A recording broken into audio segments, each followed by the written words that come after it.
6 quick questions that will reveal everything about my channel and my insecurities. Hey everyone, Fini here from Fini Reads. Welcome and welcome back to my channel. The amazing Chaz tagged me for the Bookish Adventure Tag, which is a tag with 6 quick questions about my BookTube journey so far. So I thought I'll take you with me on the journey. Want to start? Question number 1 is choose your adventure. When you started your channel, did you have a specific niche in mind? Some of you might have heard this story before because I've talked about this before. This channel was actually not a BookTube channel. At the very beginning, it was a crafty channel. I did a lot of like handmade greeting cards and art journals and like mixed media projects and that kind of stuff. And I did it for quite some time, worked with brands and promoted their products, and like it was a whole thing. But then life decided it has other plans and that I should do an MBA because it would help with my career, you know, stupid corporate letter stuff. So I started an MBA program while I was still working full time. And yeah, one thing just had to go. Crafting, working full time, and an 18 months MBA is just not possible. So I decided to put the crafting stuff aside and pause that whole thing. I don't know, a year into the MBA, I started reading a bit more because, you know, I still had a little bit of free time. It's not that I was completely booked. So I started picking up books again. Before that, I was kind of on a weird break with reading. I was always reading a lot, but somehow there were a couple of years in between where I didn't read much. So I started again reading a lot more. And that then led me to like BookTube and Bookstagram and all these types of things and more recommendations. And that was also the point where I realized, hey, I kind of miss making content.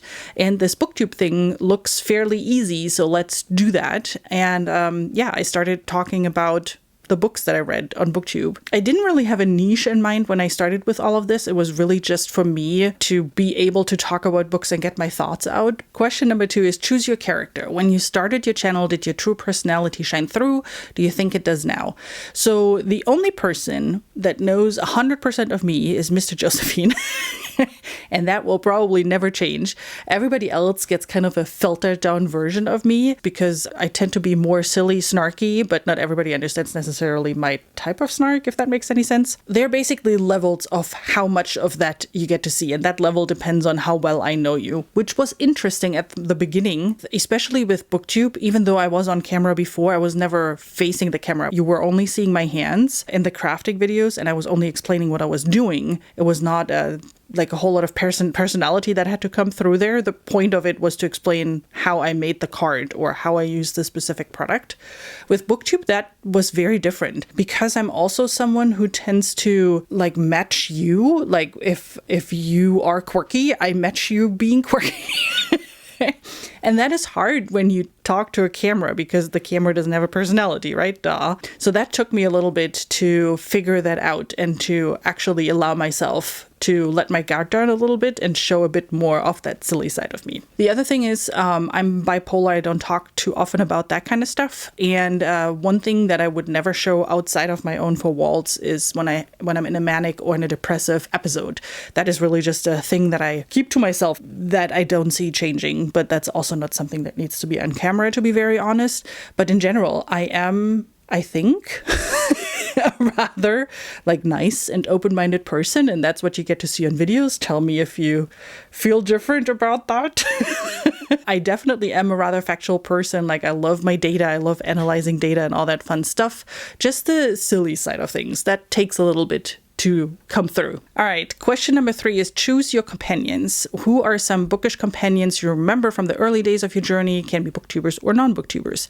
So when I started this whole thing and I went down the booktube rabbit hole, the first channels that I watched religiously were Emily Fox and Elliot Brooks, and I bought way too many books off of their recommendations. Ridiculous. And as I realized there's like genre-specific booktubes and there's a lot more going on, that it's a whole big world out there. I started watching like Mike's Book Review, Jimmy Nuts, these types of folks. I was on their Patreon talking with them and whatnot. And then once I started my own BookTube, one of the first creators that I interacted with were like Andrew from Andrew's Wizardly Reads and Jake from The Bookish Drummer and his now wife Stacy from The Chapter Conundrum.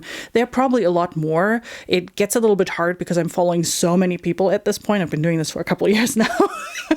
So really pinpointing who I started following and interacting with at what point difficult at this point. And then outside of BookTube, one of the first people that I really started interacting with and I'm friends with till today is Sarah from Fairy Reads over on Instagram, or Bookstagram rather. She was one of the first where I realized, oh, there are other people who are as obsessed with Green Rider as I am. And till today, whenever a new book comes out or when we are reading a book or whatever, we text with each other and go through all the theories.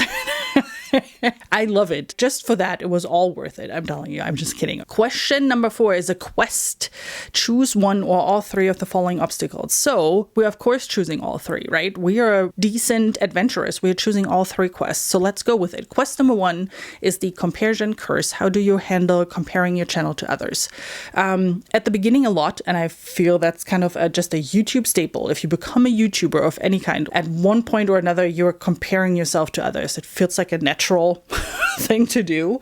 And I definitely did that too. I turned that around a little bit though, because now I'm looking more for inspiration, not in the sense of copying other creators, but hey, I like this idea. Is this something I can adapt to how I handle my content? Or is this something that makes sense to incorporate somehow? That also, shameless plug here in the middle, kind of led to the BookTube Creator Guild, which I'm an admin for, which is a little Discord group where booktubers come together. We are, I believe, like 40 people at this point, and we just talk about analytics or new features or ask questions around editing. So by the way, if you're a booktuber and you want to join, you're more than welcome. I will put the description, I will put the description down in the link.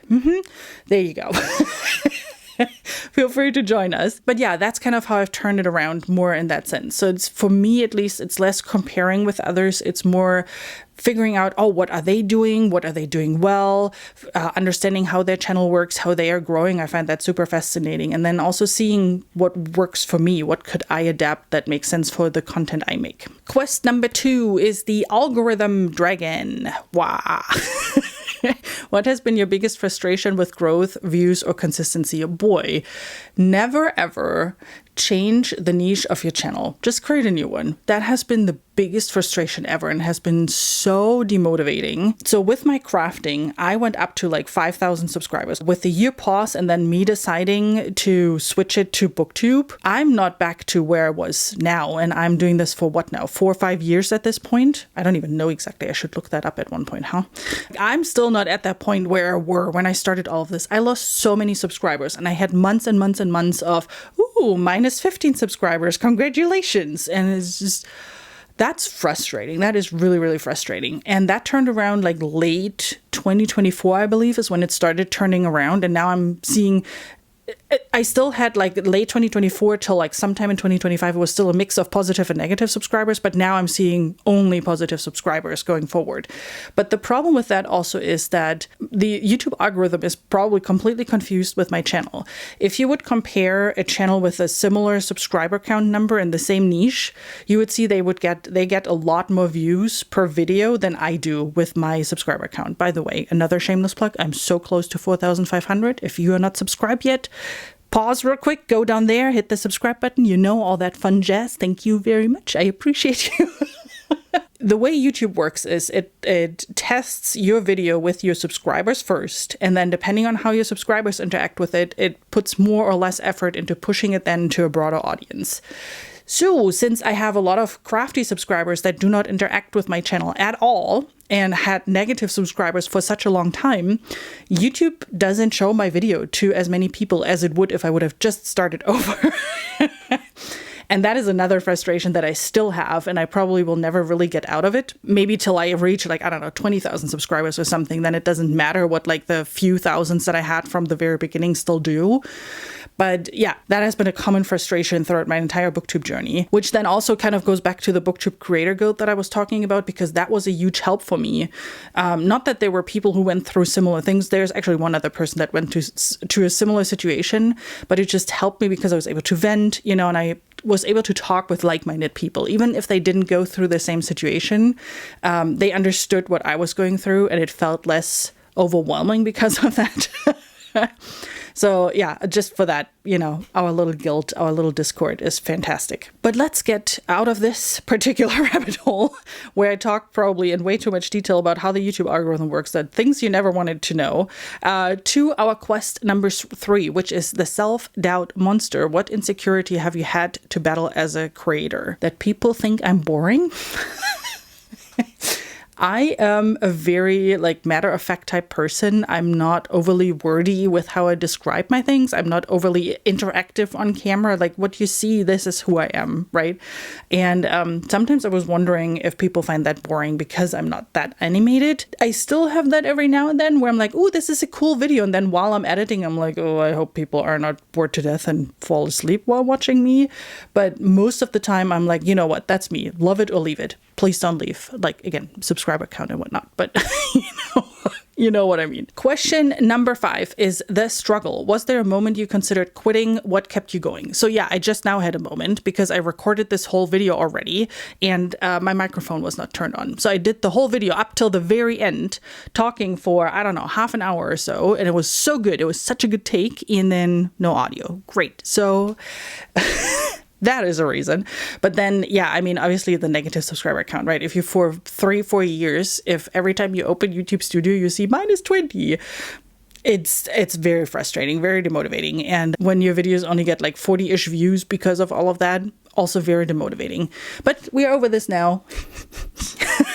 So it's getting better. I have those moments less. But yeah, I think that is also one of those typical creator traits that every now and then you sit there and it's like, oh, this is all garbage. Throw it away. I'm not doing this anymore. And I'm not doing this week's video. And then you still sit in front of the camera because you don't want to disappoint anyone, right? Or you don't want to miss a video. The experience of losing all of these subscribers really had me dig into how YouTube works, how the YouTube algorithm works, because I was trying to figure out how can I get out of this, right? How can I get the video in front of more people and then get all of these subscribers that don't want to see it out of my channel from the Crafty Time store and get more new subscribers that actually interact with my channel. And I'm at a point now where I'm reading a lot about how does the YouTube algorithm work? How do you plan your content as a content creator, content creator tips and tricks? And I love reading articles for that and watching videos like that and just staying informed on that topic. And what keeps me going is that I can partially at least test it here. I will never be someone who does clickbaity titles and, the latest trends on how to do a hook on a video or stuff like that, because it's just not me. I hate clickbait titles. I won't watch the video if it has a clickbait title. That's how much I hate these because I don't want to reward these creators doing this. Anyway, but what keeps me going is that I'm enjoying this whole process so much at this point that I just want to continue doing it and continue learning on how does all of this work. What I talk about in the videos is still a hobby. I'm never expecting this to be a full-time job or anything weird. And I will always do the videos the way I think makes sense for me. So I will never use them as let's try the latest hook or the latest clickbaity thing. In a nutshell, that's what keeps me going. Last question for this tag, and then we're tagging people, is growth and fulfillment. Do you feel the journey has been worth it? Have you grown as a reader, booktuber, or a person? As a person, I'm not sure. I don't think so. I've always been values, views, and all that stuff was always the same. I don't think BookTube helped with that. As a reader, definitely yes. Without BookTube, I would not have figured out indie is a thing. I've read so many indie books over the years, and there are more indie books that are in my favorite list at this point than regular traditional published book. Never. Greenwriter will always be here. No worries about that. But indie books, even genres that I never thought I would ever touch, just because I got a recommendation on BookTube from one of you guys that were saying, listen, this is a cool literary fiction book or a cool horror book or a cool sci-fi book. Those are genres that I probably wouldn't have read otherwise. And that has me really excited. That is one of the things that I really, really loved about this whole experience. The getting the recommendation part is kind of a side effect of that. It's really the community stuff, because one of the things that I love the most is when we talk in the comments, when you guys say something about something I said video, or tell me that I'm stupid because I have the wrong opinion about a book, and then we can talk about that. I love that so much, and that's really where all of it kind of comes together, where the circle continues. No, that's not how you say it. Anyway. And then the last one was what? As a booktuber? Yeah, 100%. I'm definitely more involved in this whole creator scene and whatnot. And I find that incredibly fascinating. Over the years, I've definitely experimented with like quality of my videos from a just lighting perspective to a content perspective. I'm scripting more, you know, I'm coming up with different types of topics. So it's not always the same that I'm talking about. And yeah, so from that perspective, I would say yes. And the last thing is to tag other people. I was thinking Sahava from the channel Peller17 Reads could do that. I know you're in the middle of moving and whatnot, but here's a tag for you. And then Eliza, I would love to tag you as well. I don't think I've ever tagged you in a video. You are one of the newer channels that I found, and I really love your content. So there, you're tagged now too. I want to hear more about your journey on BookTube. And then you there, right there, you. Yep, no, don't try to you. If you want to see, there's the silly part that comes through every now and then. If you want to do that tag, feel yourself tagged. However you say that in proper English. I'm done now. I've talked through this video twice, so I'm done now at this point. And then if you are not subscribed already and you like what I was talking about and you think that person is not completely boring or crazy that you were watching just now for, I don't know, 20 minutes or so, feel free to hit the subscribe button. Also hit the subscribe button if you don't want to miss this weekend's live if you're watching this before May 17th. If not, you can watch the recording because I got together with 4 amazing authors and we are talking about a new reading app called Yearn, and we talk about like the pros and cons and all that stuff and what all the cool stuff is about. So if you're interested in that, stick around and I hope I'll see you in the live show. Until then, have an amazing rest of your day and I hope I see you soon with my next video. Bye.